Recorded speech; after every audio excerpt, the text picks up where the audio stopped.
This is for my gardeners who have had a sudden realization or a moment of clarity where you realize that you're in some ways watering down your gifts or clouding your intuition, not because of the gardening, but because of your, I don't want to say inability, but your unwillingness to feel your feelings as deeply as they need to be felt.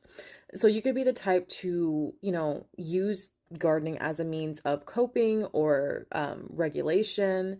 And it's gotten to the point where it's no longer about regulation, it's more about numbing. And that is where we enter into a territory where we're just kind of like blocking a lot of the downloads. Now, if this does not apply to you, this message is not for you. You'll know if this message is for you. But there's a time period coming here very quickly. If you looked back at my last Lenormand reading for the next 30 days, this was actually a part of it, and it's already happened for me, where you're just going to come to this realization of I actually don't even like this. I've been doing this for so long and I suddenly don't like this. And it's going to come out of the blue, and it's going to be not my child screaming for confirmation in the background. 111 as I look down.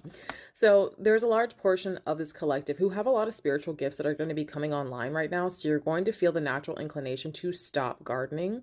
This isn't a permanent thing. This is more of like a recalibration thing of making sure there's nothing in the way as these things integrate, just so it's a little bit easier for you to integrate. Because a lot of the times when we're gardening too much and we're numbing our feelings, we're not going on the journey that feeling is trying to take us on. A lot of the times our feelings are just information, but they're also breadcrumbs from our higher self. Like, hey, that thing, we didn't like that. Or, hey, that thing was really, really cool. But if you're not feeling your feelings, then how are you even getting this information?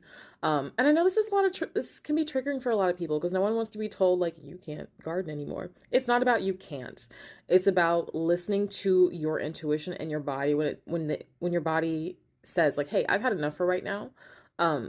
Get out of the habit. I feel like the habitual aspect of it is really what's harming us, because if you're doing something so habitually, when are you getting the time to receive these downloads? If you're still receiving downloads, obviously not a message for you. I'm getting a lot of resistance energy as I'm doing this reading, 222. So someone's very resistant to this reading and they're probably going to scroll away, and that is okay. I truly believe that spirit will probably bring this message back around from me or from somebody else. And it's only about softening. It's really about softening and releasing. I'm getting the energy of somebody who, I guess, gardening has become part of almost like who you are, but it's not. I feel like you have intertwined it with your personality, and you feel oh, I have to, this is just who I am. This is just what I do. And it's a bit